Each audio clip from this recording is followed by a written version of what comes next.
Pemirsa Metro TV Lampung, selama 30 menit ke depan, saya Herdiani Octavia akan menemani Anda untuk mengupas tajuk dan juga berita apa saja yang sedang publish dan hits di 4 platform media Lampung Post Group kali ini. Dan saat ini bersama saya sudah ada Abdul Ghafur, Kadif Pemberitaan Harian Umum Lampung Post. Namun sebelum kita lanjutkan untuk tajuk kali ini, mari kita saksikan terlebih dahulu video editorial berikut ini.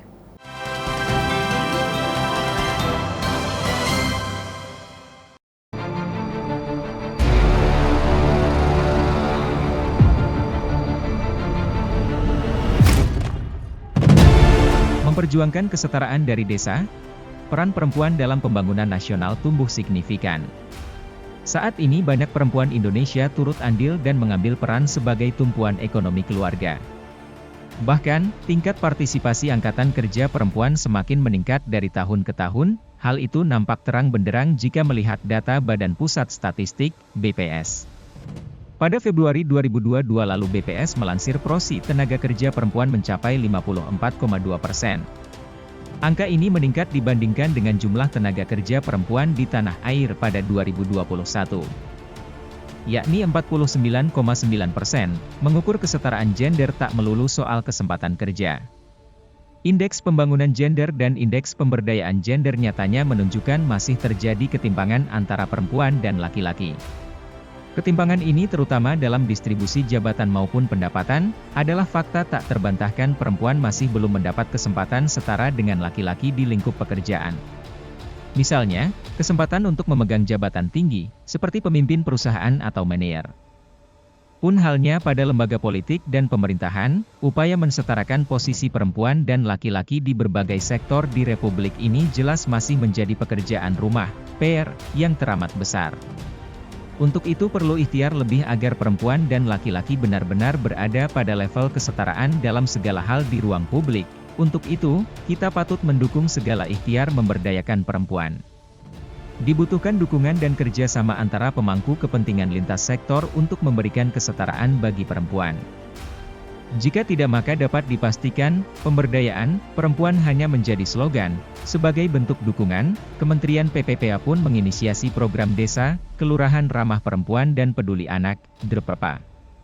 Program ini bertujuan untuk mendorong pembangunan desa yang lebih inklusif dan semakin banyak melibatkan perempuan bahkan di tingkat pedesaan. Kita pun mengapresiasi langkah pemerintah provinsi, Pemprov, Lampung mendukung kebijakan Menteri PPPA untuk membangun desa ramah perempuan dan peduli anak. Pemprov akan terus mendorong agar desa-desa di Lampung menjadi desa ramah perempuan dan anak.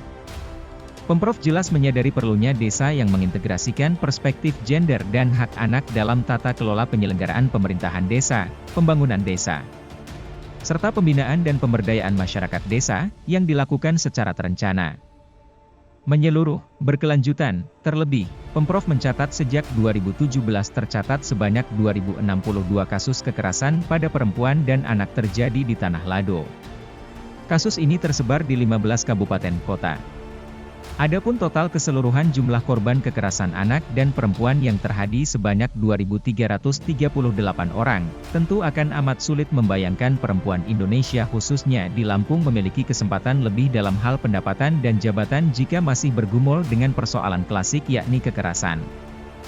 Tidak bisa tidak, persoalan mendasar ini harus lebih dahulu dituntaskan. Untuk memberikan kesempatan dan kesetaraan perempuan dari segi pendapatan maka keran akses berwirausaha bagi kaum perempuan harus terbuka lebar. Hal ini memungkinkan jika melihat indeks literasi keuangan perempuan yang sudah lebih tinggi yakni 50,33% dibanding laki-laki 49,05%. Persoalan lebih pelik dan sulit adalah memperjuangkan kesetaraan gender dari segi karir dan jabatan. Kita berharap melalui program Desa, Kelurahan Ramah Perempuan dan Peduli Anak maka kelak banyak kaum hawa mampu berbicara banyak dengan menjabat kepala pemerintahan di desa.